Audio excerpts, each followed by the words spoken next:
Welcome to the Instigator Hour.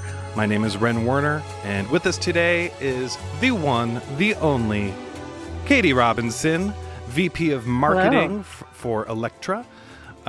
This is so crazy. We're old friends from our New York days back in the 2010s, if you will. Way back. But welcome. Thank you so much for being with us. I'm so excited. Of course. Thank you for having me. Stoked to be here.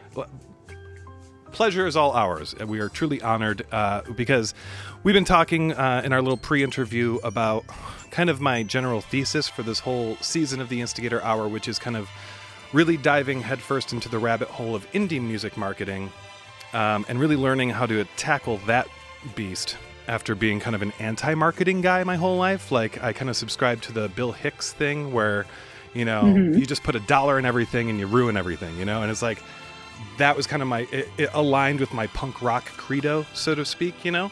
But then once you get to be an adult and start thinking about, like, how to actually reach people with the stuff that you love and have poured your soul into, there's just so much at our disposal now, you know, between recording studios in every bedroom or even just your phone now to social media and global distribution also within the palm of your hand.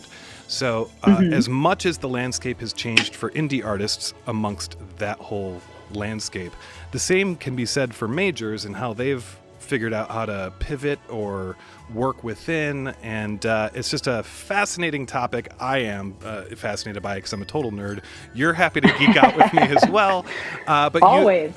Coming off of just this big Avril Lavigne drop. So congrats on that. Congrats on Billboard Women in Music. You have been busy. Thank you very much. Slaying. It's been good. Oh, I appreciate that. Thank you. Yes, it's been quite a ride the past few years. But yeah, definitely being part of Team Elektra and just everything we have going on, it's been awesome. But yeah, watching Avril is just,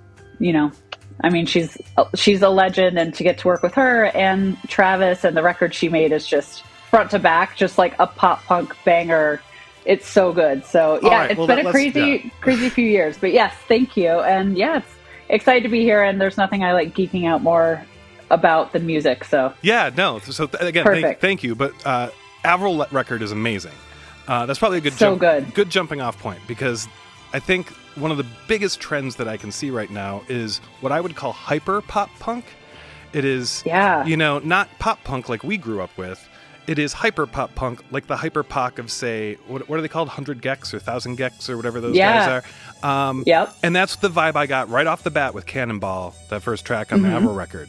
Where it just hits you, right? And it's just like, yeah, that track is insane. That's how you open an album. Like 100%. You are. It's what is it? The Maxell ad or the guy? Oh yeah. Blasted fully, back. Yes. Totally calling out my age now, but that is exactly it. Yes. But it's great, and that's my point. Is like the production. Like, I'm such a production nerd too. Like, I don't know. I grew up on like pop and like the whole pop punk thing that happened while we were coming up. The old school Fall Out Boy, if you will, Paramore, Panic at the Disco, the whole bit. It's funny to see it coming back around, which again, if you stay in the game long enough, you do eventually see everything coming back. But this new spin on it is cool, I think. And Travis is super busy, and that's within your wheelhouse too. Like, he's pumping out all these dudes and like featuring and collabing, and that's really the name of the game within the whole Spotify algorithm too. Is like, you want to talk about marketing, collab with as many people as you can, because then you're cross-pollinating on the Spotify platform. So yeah, absolutely. Yeah, and it's there's so many different ways, like just talking about marketing and being an indie artist versus like having a team. And I feel like it's such an open playing field nowadays. It's so much of it is about the cross promotion, and back in the day it was bands going on tour together, or like somebody might come out during somebody else's set and do a song together, like that kind of a thing. But yeah, it's all about that cross promotion and tapping into other artists' audiences. And yeah, we've seen that just a lot through a lot of features. It's the way a lot of brand new artists to just get such a leg up, because it's just instant exposure to, provided you've got the, the primary tagging rights and featured rights and all of that. But yeah, you're just opening yourself up immediately to however many listeners that other artist has. So it's that was a big part of it. That's cool of you to relate it immediately to like that whole coming out, like the live component, because I feel like everyone had to get super creative throughout the pandemic because that live component was taken away. And when it comes to like that was such a big platform for so many like up and coming artists as well. Like even being like one of 4 or 5 on a tour was such a major part of, you know, marketing from day one for new artists. So, so yeah, you definitely had to really get creative with other ways to reach other artists' audiences. So yeah, for sure. Absolutely. Yeah, I was going to ask you about that. Like now, I guess we might as well dive into then post-pandemic vibes. You know, shows started happening again. I believe I was just listening to the "Don't Shit on the Tour Bus" podcast with you. What's that dude's name again? I'm sorry. Adam L. Macias, who's an awesome photographer, creative. Yeah, he's great. He's hilarious. But he was talking about what we were. I'm losing my train of thought here because we're bouncing around a lot. But the kind of going back to touring, so like tours and like contingencies. That's what I really wanted to talk about. Like because it seemed as though like with touring and booking tours, you need to be able to have a clear runway of future time to plan in. And so are there more contingencies now with like tours and such? I mean, there must be, right? Insurance-wise, I suppose. Found, yeah, there's definitely, you know, a lot more, you know, we've had to kind of alter depending on, you know, what city it's in, what state it's in, what the artist comfort level is, right? Because so much of it is, you know, is this artist, because that's, at the end of the day, we want to protect our artists, we want to protect the fans, we want to make sure everyone's safe.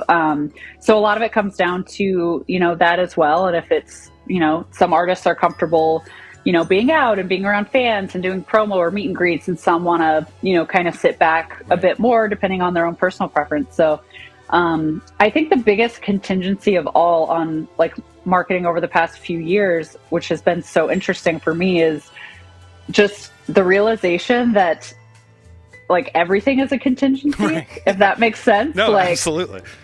Nothing is guaranteed. Right. Everything could change. Or, you know, we went through it recently at the top of the year with Omicron and a lot of European and, you know, ex-US touring, where we had artists set to go over. We had promo plans in place and all of that. And then tours got pulled again. So it sort of felt like deja vu. But that's the biggest thing of all, I think, is just going into a tour or a festival season, not taking for granted that, like, yes, that's a huge part of the plan, but also you have to be ready to go, okay, what else could we do? Like, what else is out there? Just get a lot more creative and not rely, you know, on the machine as much of put out a record, go on a tour, like the whole cycle, which a lot of that definitely still exists. You know, obviously there's going to be radio timelines and release timelines and plan, but so much of it now is just like, you're not really like plugging into a formula per se as much. And I think that's great. I think it's awesome that an artist could break off of,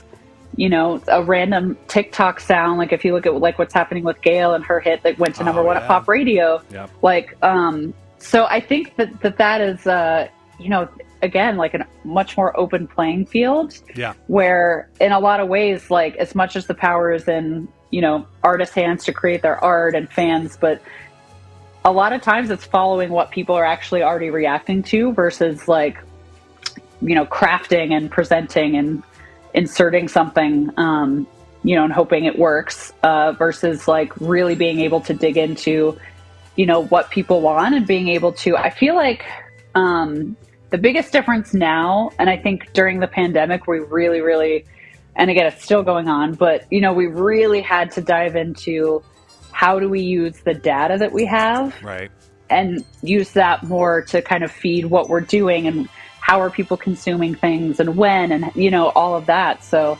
I feel like there's a much more open, you know, from a fan perspective, consumer perspective in general, and someone on the marketing side, it's like people are so much more, I feel like, open to, you know, life is an algorithm. Every time you pick up your phone and open an app, it's, you know, you're part of that algorithm.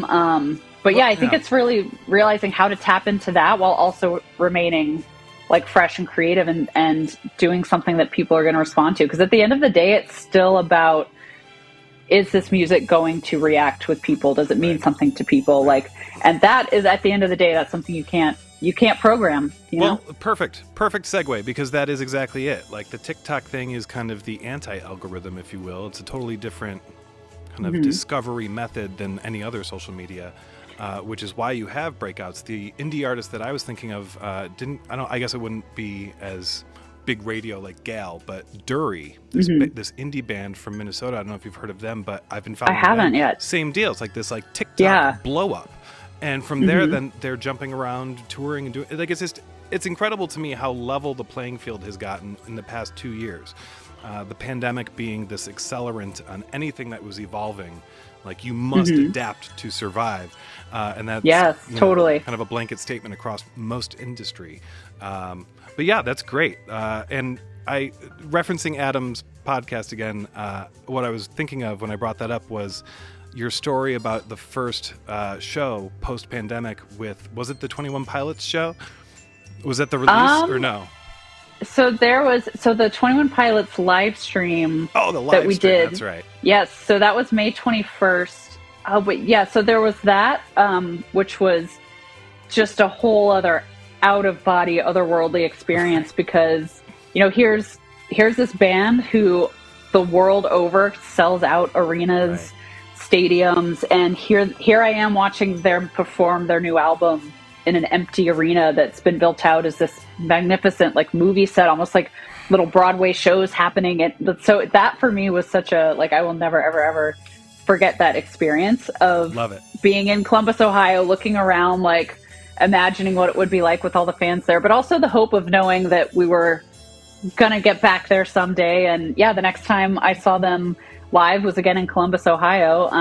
They did a hometown show it was a Sirius Pandora show. And yeah, walking into that room and seeing, that was the first time that I saw these songs in front of human beings. And even just seeing the creative everywhere, like the logos and the colors and the album cover, and seeing it on merch and people wearing it on laminates, and I remember that was the first time as well that I saw, because their big thing is at the end of every show, they have the huge confetti cannons go off, and they both get on the drums and bang for the crowd, and it's this amazing moment. But seeing the confetti again and looking down at my feet at the end of that and seeing the whole pink and blue confetti, because that was our color scheme for this cycle. But yeah, I was just in that moment, I was like, we're gonna be okay. What a great story. We're gonna get through this. Oh, that's. It all goes back to confetti. Yeah. It does. It really does. Yes, confetti brings There's nothing the confetti world together. can't fix. I concur.